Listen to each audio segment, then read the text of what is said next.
welcome to our Election Decoded series. Today's panel of experts from the University of Pretoria will be discussing 99 problems decoding the South African voter. Ompha, let's turn to you for a second. Why would people not want to vote in this election? So it's a layered conversation. So there are various factors that influences how people vote. So for example, if we look at how people perceive democracy, they perceive it differently. So if we look at the ages between 18 and 19, there's a lower turnover for people who actually vote, register to vote. And then when you go to people who are older, they're actually more voting as compared to the younger generation. But then there are also structural issues that influences how people vote. And here we must caution. We just saw in the last round of by-elections where parties win a seat with as little as 28 votes of a majority. Every vote counts. Absolutely. And I think that's actually the message that voters need to get. Every vote counts.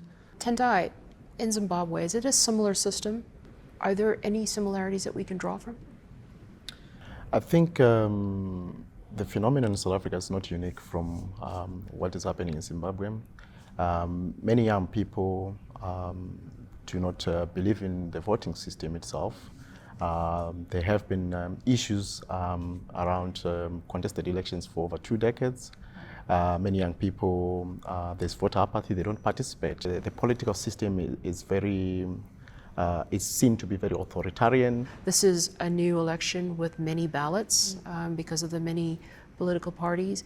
I mean, that's a tall ask, it's a very tough ask for an election management body, but, you know, do we have any doubts here, Roland, of the quality and the veracity of our election? We have no reason to have doubts, and we must be very clear on that. The IEC has done sterling work in elections in South Africa, and there's no indication that it's going to be different this time around. They provide the administrative backdrop and processes, and they are and have to make sure that is very much to the T completed.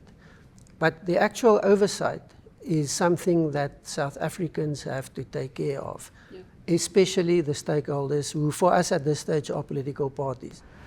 Yanga, do you think that the political parties have missed a step here?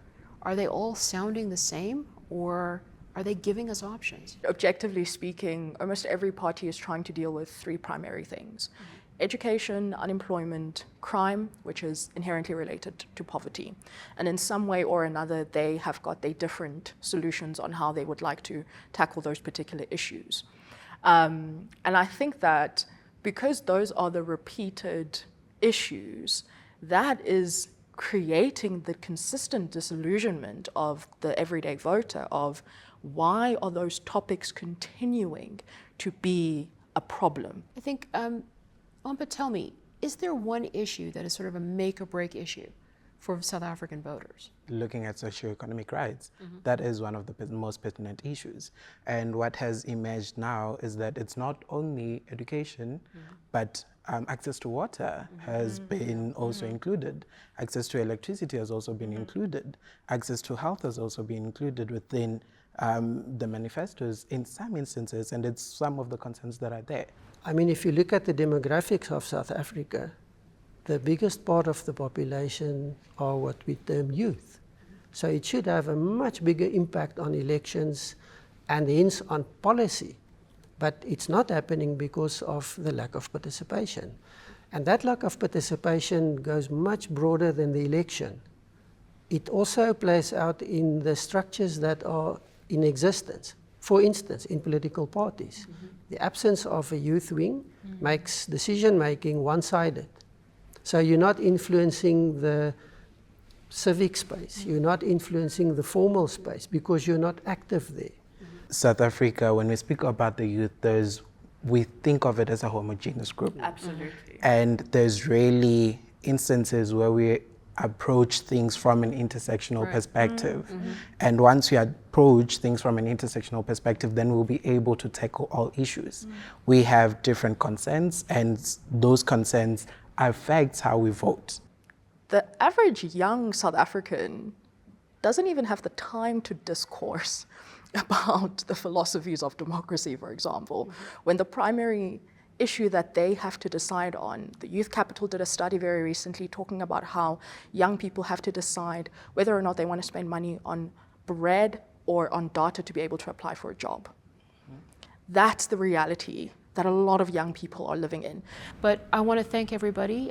This was a good episode, a good discussion, very, very conflicting and also very complex, and it's good to see that. So thank you very much, and thank you for joining us. And please do join us for our next episode on Election Decoded.